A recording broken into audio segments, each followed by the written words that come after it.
구약 성경 말씀 이사야 11장 1절에서 3절. 이새의 줄기에서 한 싹이 나며 그 뿌리에서 한 가지가 나서 결실할 것이요 그의 위에 여호와의 영 곧 지혜와 총명의 영이요 무략과 재능의 영이요 지식과 여호와를 경외하는 영이 강림하시리니 그가 여호와를 경외함으로 즐거움을 삼을 것이며 그의 눈에 보이는 대로 심판하지 아니하시며 그의 귀에 들리는 대로 판단하지 아니하며. 이것은 주님의 말씀입니다. 하나님 감사합니다. 아멘. 복음서의 말씀 요한복음 1장 14절에서 18절 말씀이 육신이 되어 우리 가운데 거하심에 우리가 그의 영광을 보니 아버지의 독생자의 영광이요 은혜와 진리가 충만하더라. 본래 하나님을 본 사람은 없으되 아버지 품속에 있는 독생하신 하나님이 나타내셨느니라. 이것은 주님의 말씀입니다. 하나님 감사합니다. 아멘. 모든 말과 나의 마음의 묵상이 쉽게 연락되기를 원하네.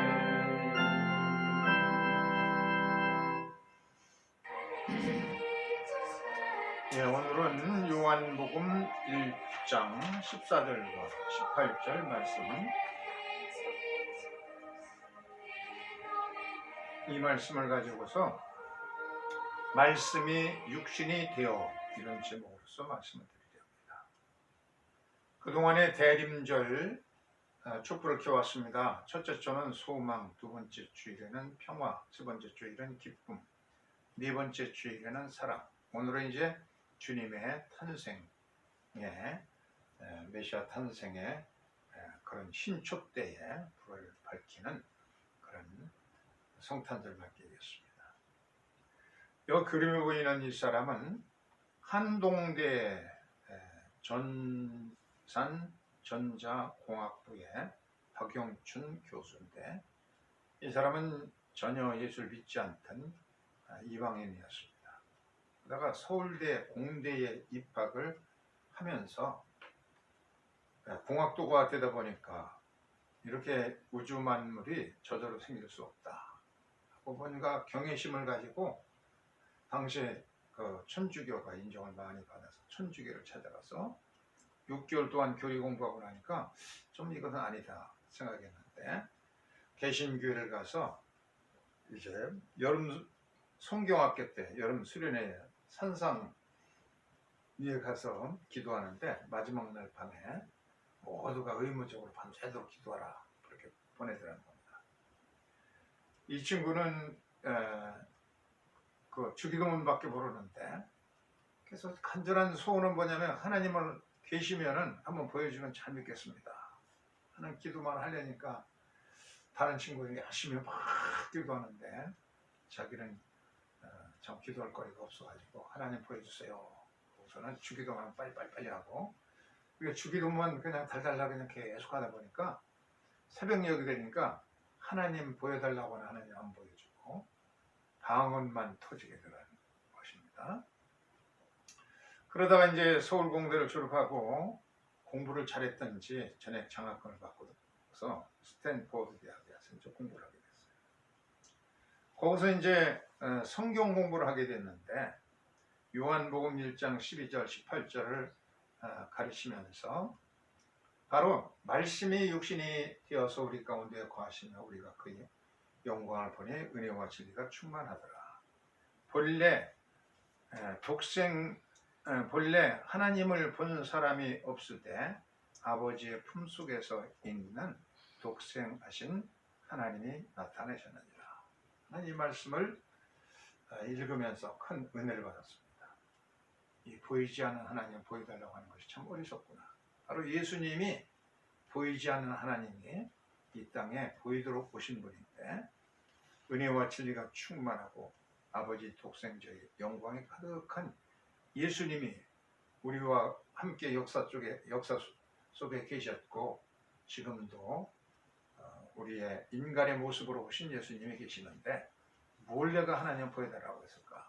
그냥 확신이 들더라는 겁니다. 확신이 주어져 가지고 하나님의 마음을 깨닫고 나니까 이제 스탠포드 대학 나와서 거기에서 이제 졸업하고 나서 인텔에 취직이 되었는데 그 좋은 직장을 버리고 한국으로 귀국해가지고 한동대학교에서 이렇게 성경을 가르치면서 자기가 깨달은 진리, 하나님의 마음을 가르치면서 그룹으로 해마다의 수련을 통해서 점점 더 세상의 하나님 마음을 깨달은 하나님의 마음을 실천하는 제자들을 육성하게 되었다라고 생각합니다. 이렇게 하나님이 보이지 않는 하나님이 말씀이 육신이 되어 오신 것이 바로 이제 성탄절의 복음인 것입니다. 말씀이 육신이 되어서 우리 가운데 거하셨다. 그래서 우리가 그의 영광을 보니 은혜와 진리가 충만하더라. 그런 것이 이제 오늘 말씀이었습니다. 헬라어 원문 성경에서 보면 호, 로고스, 사르스, 에게네스, 에게네토라고 되어 있는데 말씀이 육신이 되어 그렇게 되는 말씀입니다. 헬라 그리스 철학에서는 이 로고스가 하나의 이 세상의 우주의 이치고 그리고 영적인 영원히 불멸의 존재입니다. 신적인 거룩한 것이고 그래서 거기서부터 영지주의가 나와서 로고스는 거룩하고 보이지 않고 영원한 하나님의 세계고 그리고 눈으로 보이는 우리가 살고 있는 이 세상은 물질적인 것이고 육신적인 것은 이건 악한 것이다. 로고스는 거룩하고 물질은 악하다. 사르스, 우리의 육신, 눈에 보이는 것들은 악하다 하는 그런 구조를 가지고 있습니다. 이게 영지주의고 영지주의 이 원론이 초대교회에 들어와가지고 교회를 많이 어지럽히고 그랬는데 근데 기독교의 복음은 요한복음에 강조하는 것처럼 이 로고스, 보이지 않고 영원한 신령한 하나님의 세계, 하나님께서 눈에 보이는 육체를 입고 헬라 철학에서는 육신, 눈에 보이는 물질의 세계는 더럽다고 악하다고 보는데 바로 예수께서 육신을 입고 오신 분이 바로 예수님이시다 라고 하는 것이 기독교의 근본적인 신앙인 것입니다. 그래서 예수님은 하나님의 아들로서 우리 가운데 눈으로 보일 수 있도록 만질 수 있도록 대화할 수 있도록 오신 분이 이제 예수님이기 때문에 예수님만 우리가 보고 예수님만 믿게 된다고 그러면 바로 하나님을 믿는 것이고 하나님 만난 것이다. 만난 것이다. 라고 이제 요한복음은 우리에게 가르쳐주고 있습니다. 그래서 예수를 믿어서 구원받은 크리스찬도 바로 성육신이 된 삶을 살아야 된다. 우리가 받은 은혜 받은 말씀들, 구원의 진리 이런 것을 우리의 이 세상의 실생활 통해서 구체적으로 행동해서 나타내야 된다 하는 원리를 우리가 찾을 수가 있습니다. 삶 속에 바로 복음이 녹아져 있어야 된다는 겁니다. 김치를 담으려면 배추 싱싱한 그런 배추를 소금물에다 적셔 놓으면 아주 노글노글하게 해줘가지고 이제 거기다가 여러 가지 양념을 넣어가지고 김장을 담을 수 있도록 그렇게 되는 겁니다. 상하지도 않고 이런 것처럼 말씀이 우리의 삶 속에 녹아져 내려서 우리의 삶, 인격 모든 것을 통해서 예수의 말씀이 실천되어야 된다는 원리를 이 성육신의 신학 우리가 여기서 배울 수가 있습니다. 신학교에서 가르쳤던 교수들 가운데 인상 깊게 지금도 남는 분은 조지 오글이라고 하는 교수입니다. 이분은 듀크 대학과 또 반더벨트 대학에서 박사를 얻고 서울대에서도 국제무역학 또 이런 도서관대학 이러면서 가르쳤던 교수인데 이분이 이제 이 차림이 늘 허름한 차림을 가지고서 강의하러 들어옵니다. 체크무늬로서 그런 허스름한 양복을 입고 늘 오십니다. 양반은 늘 강조하는 것이 성육신, 인카네이션을 강조합니다. 보이지 않는 하나님이 육신을 입고 이 땅에 오신 것처럼 우리가 그 예수를 믿어 구원을 받았다고 그러면은 이 생활 속에서 우리의 삶 속에서 이 사회 속에서 바로 성육신으로 살아야 된다. 삶으로 우리의 신앙이 고백돼야 된다 하는 그런 것을 늘 강조를 했어요. 그래서 앞으로 이 한국도 산업화가 될 조짐이 많이 보이기 때문에 당시에 공장이 밀집되어 있던 인천의 주거지를 거기다 정하고서 그리고 초가집을 하나 사가지고 산업선교에 간판을 붙이고선 여기서 노동자를 모아놓고 이제 교육도 시키고 또 노동조합 매대에서 가르치기도 하고 이것이 이제 점점 자라가지고서 일꾼교회, 노동자교회 이것이 오늘날의 일꾼 감리교회가 되었습니다. 여기서 노동자들이 많이 의식화되어 가지고 노동운동을 하겠던 좋은 일꾼들이 지도자가 많이 나왔습니다. 그 제자 가운데 하나가 이제 조화순 목사인데 이 조화순 목사님이 이제 그 오글 목사님의 지도를 받아가지고서 공장에 들어가가지고서 이 공순이들과 같이 살고 조그만 방에 5명이 이렇게 밀집해서 사는 그런 곳에서 시단으로 또 하고 그러면서 아주 그냥 똑같이 고생하면서 그 여공들의 삶을 다 자기가 체험하고 거기서부터 이제 새로운 신학을 만들어 가지고 그들의 함께 이제 뭔가 개설하려는 그런 삶을 살아야 된다. 그 사장들은 이렇게 자기들은 이제 장로고 그러면서 주일날 교회를 나가면서 여공들은 전부 일만 시킨다는 겁니다. 그리고 굉장히 탐욕스럽기 때문에 이게 공동 대처하지 않으면은 좀 조금만 뭐 이의를 제기하면은 파면되고 그러기 때문에 어떻게 할 수가 없다는 겁니다. 그래서 이런 원리를 자기가 이제 삶을 통해서 터득해야 된다는 겁니다. 그런데 이 오글 목사님은 자기의 모든 선교비, 본국에서 오는 감리교, 미국 감리교에서 오는 선교비를 이렇게 참 필요한 곳에 쓰고 지도들 양육하는데 이런 데다 쓰고 자기는 컨테이너에 이렇게 살림집을 마련해놓고 여기서 이제 사셨다는 겁니다. 그래서 늘 그 집 아이들은 이제 아이들도 이제 컨테이너에 살면서 그리고 애들도 외국인 학교가 있는데 거기에 보내지 않고 영화 유치원, 영화 초등학교, 감리교 소녀하는 요 학교에 보내면서 가난한 한국 아이들과 똑같이 그렇게 자라게 했다는 겁니다. 당시에 선교사들은요, 그 춘천의 주디 선교사 집에 가보면 그냥 넓은 몇천 평의 그 잔디밭에 2층 아주 양옥집 이렇게 있는 아주 그냥 잘 사는 그런 아마 도지사보다도 공간이 좋은 그런 살림집을 가지고 있었습니다. 집차도 돌리고.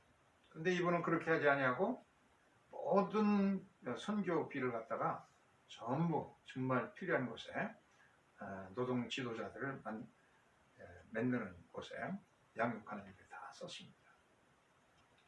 그리고 집차나 무슨 뭐 승용차도 없이 이제 버스를 타고 출근하는데 한 번은 버스를 타고 가다가 조를 졸다가 얼떨결에 이제 내렸습니다.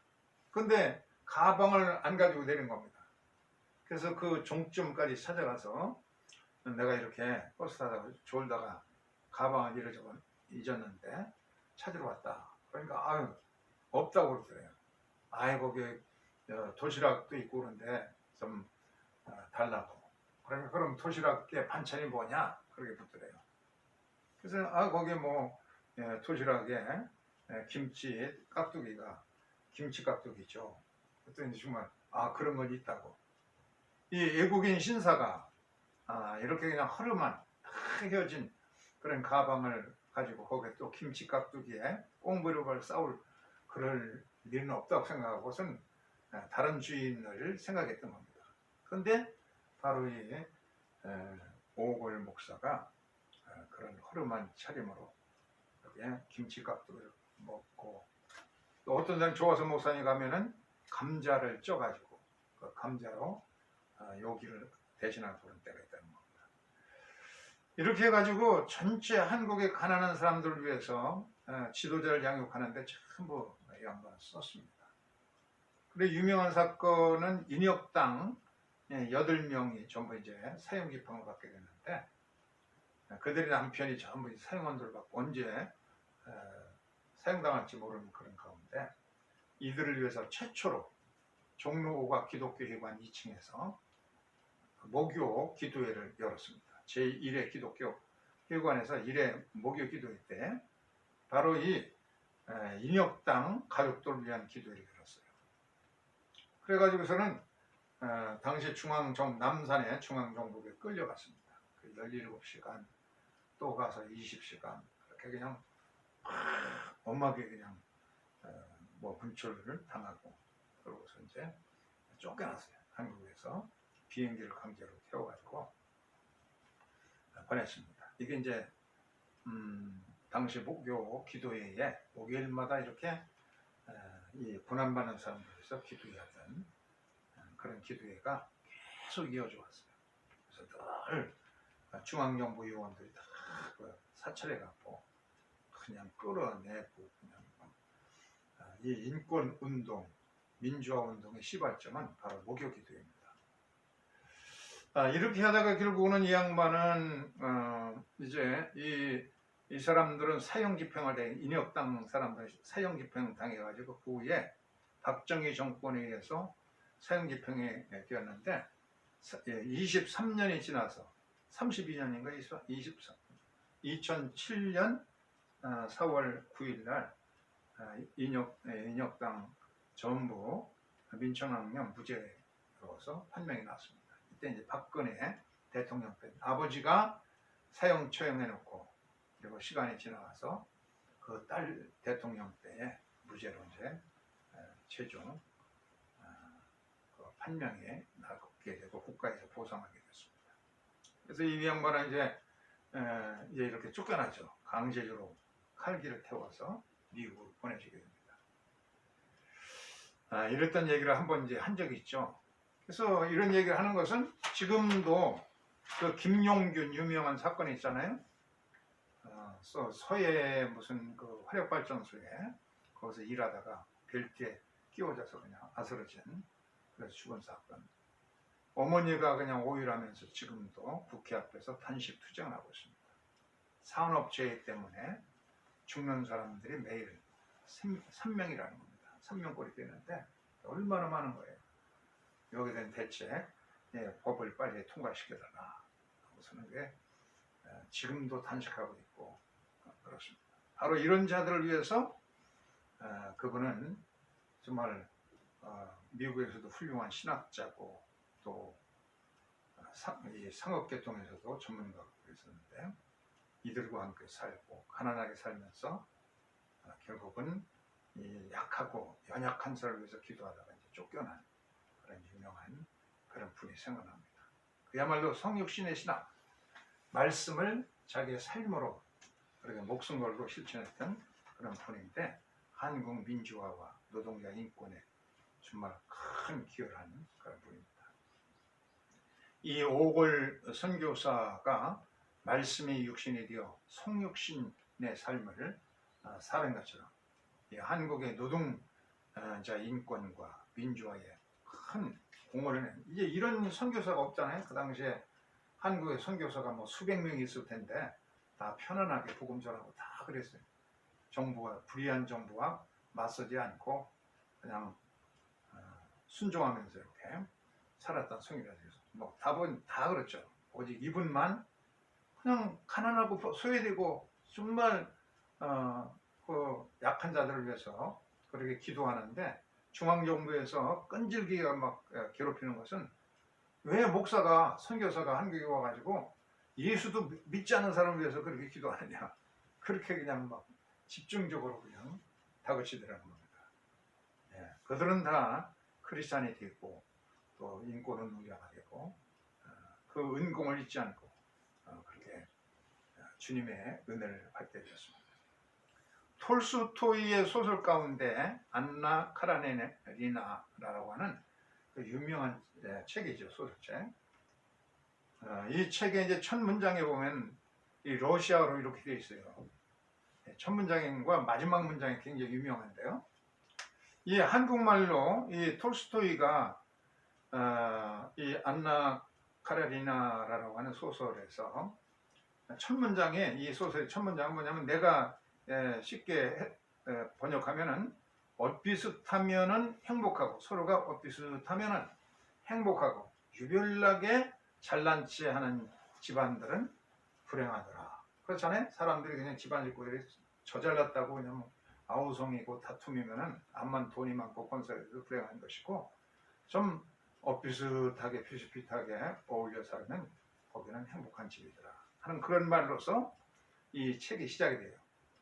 거기 이제 한 여자 주인공 안나가 나오죠. 이 안나가 빼찌로 부르고 여자인데 모스크바에를 이제 오게 됩니다. 이 기차를 타고 딱 플랫폼에 내려가지고 모스크바 여기 도착했는데 거기서 아주 자기 앞에 걸어오는 너무나 잘생긴 군인 장교 젊은 청년을 만납니다.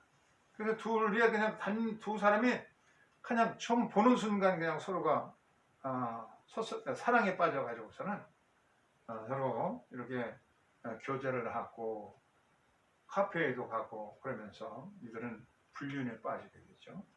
그래서 이 안나와 청년 장교 브론스키는 한눈에 좀 눈이 멀어서 그런지 이 여자는 백작의 부인인데도 불구하고 불륜에 빠져가지고 결국은 모든 사람이 지탄을 받고 비난과 조롱받고선 견딜 수가 없으니까 모멸감을 가지고 기차에 뛰어들어서 치호를 마치게 되죠. 이 여자는 백작의 부인이고 권세도 있고 돈도 많고 아름답기도 하고 젊기도 하고 모든 걸 가지고 있었지만 그러나 이것이 행복한 그런 모습 가정은 아니라고 톨스토이는 말하고 있어요. 그 다음에 또 이제 거기 나온 주인공들을 다 얘기할 수 없고 또 한 가정을 보면은 키티라고 하는 도시의 귀족 출신의 키티라고 하는 여자가 있어요. 이 키티는 사실은 브론스키를 흠모했어요.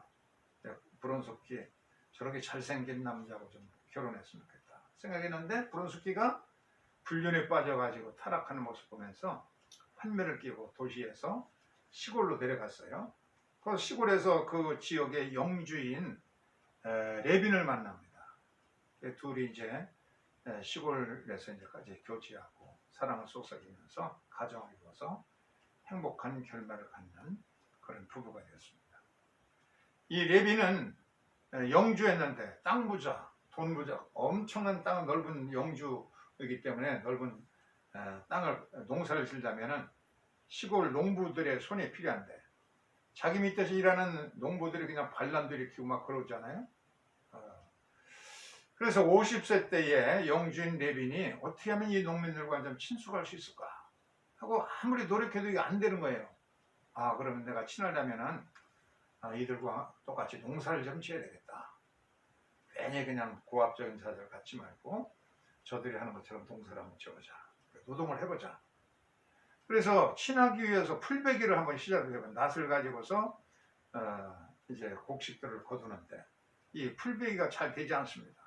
한 번도 해보지도 않았고 그렇기 때문에 또 주변 사람들이 눈도 의식하고 그러다 보니까 신경질만 하고 안 되는 거예요. 그러다가 어쩌다 일하다 보니까 이렇게 아주 이제 거두는 곡식들을 이제 거두는 낫을 그냥 휘두르면서 하는데 그냥 무심코 아무 욕심도 없이 그냥 이 낫을 휘두르게 되었어요. 무심코 풀을 베자 이 낫이 마치 낫의 움직임에 따라서 팔과 몸이 유연하게 잘 맞춰서 움직여지는 겁니다. 그래서 너무 이제 신나서 이렇게 나다를 이제 거두고 그러다 보니까 시간 가는 줄 모르게 하루가 지나갔어요. 그래서 하루가 땀을 푹 쉰적고 그러면서도 그냥 일에 능률도 생기고 시간 가는 줄 모르고 무아지경해서 큰 행복감을 느끼게 됩니다. 이렇게 땀 흘려서 일하는 동안에 이 사람은 노동의 신성한 것을 가치를 깨닫고서 같이 땀을 일하는 노동자들과 함께 말은 얘기하지 않아도 친숙해지고 가까워졌습니다. 그래서 저절로 그들과 이제 소통하게 되었고, 이제 말을 맞이 않아도 언어는 오히려 도시 사람들이 그냥 말을 많이 해도 거기에 대부분이 거짓이고 자기 자랑이고 그런 사실을 깨닫고서 말 없어도 땀 흘리고 애쓰고 그럴 때 거기서 소통이 온다. 소통이 이루어진다는 사실을 깨닫게 됩니다. 이 소설의 이제 첫 문장을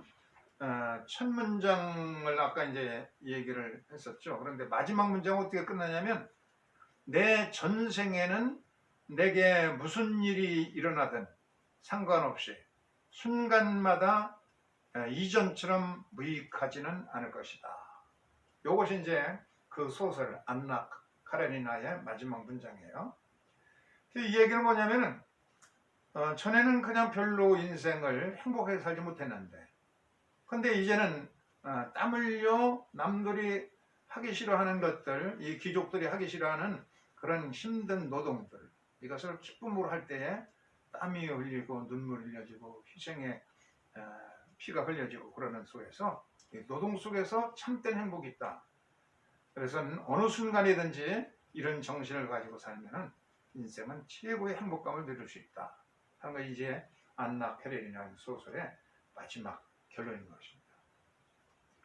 그래서 그냥 욕심 없이, 사람들이 너무 이기적이고 욕심을 부리기 때문에, 그렇기 때문에 일에 만족도 없고, 그런데 욕심 없이 이렇게 열심히 일하면, 땀 흘려 일하면 무아지경에 이르가고 시간 가는 줄 모르고 그 인생을 행복하게 살 수 있는 것이다.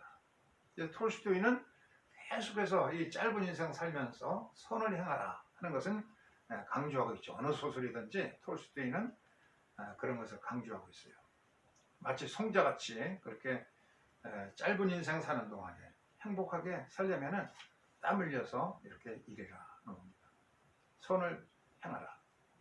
톨스토이 자신도 소설에서만 그렇게 강조하지 않고 말년에 시골에 들어갔어요. 저 초가집 보이죠?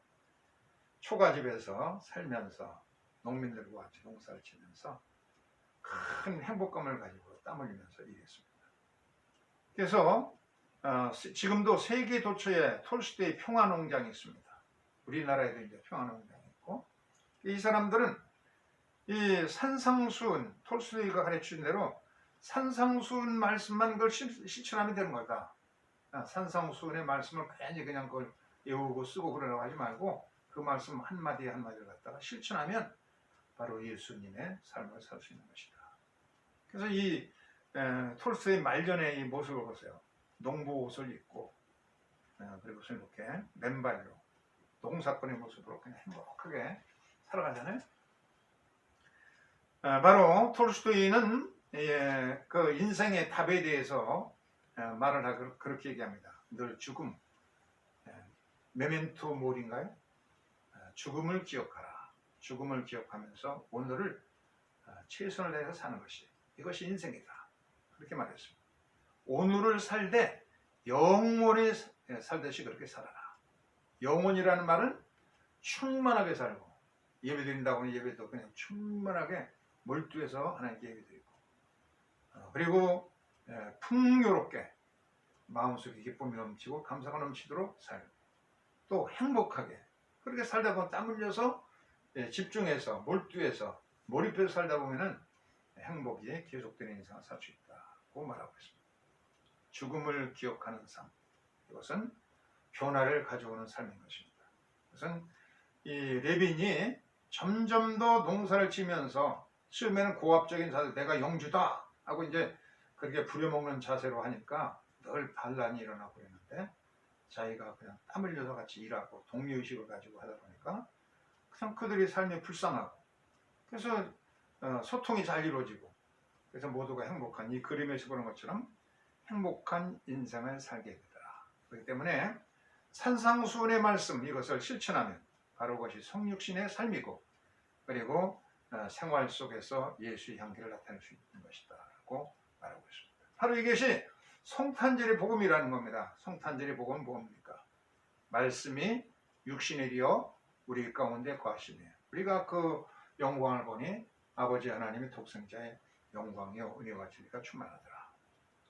예수를 믿는 크리스찬이라면 그는 말과 생각으로만 예수를 믿지 말고 그냥 이 한국의 모든 그 부흥사들 이런 사람들 보면 얼마나 능력을 막 행했는지 그냥 예수님보다도 더한 것 같아요. 그냥 아주 말도 그냥 청산유수 같이 그렇고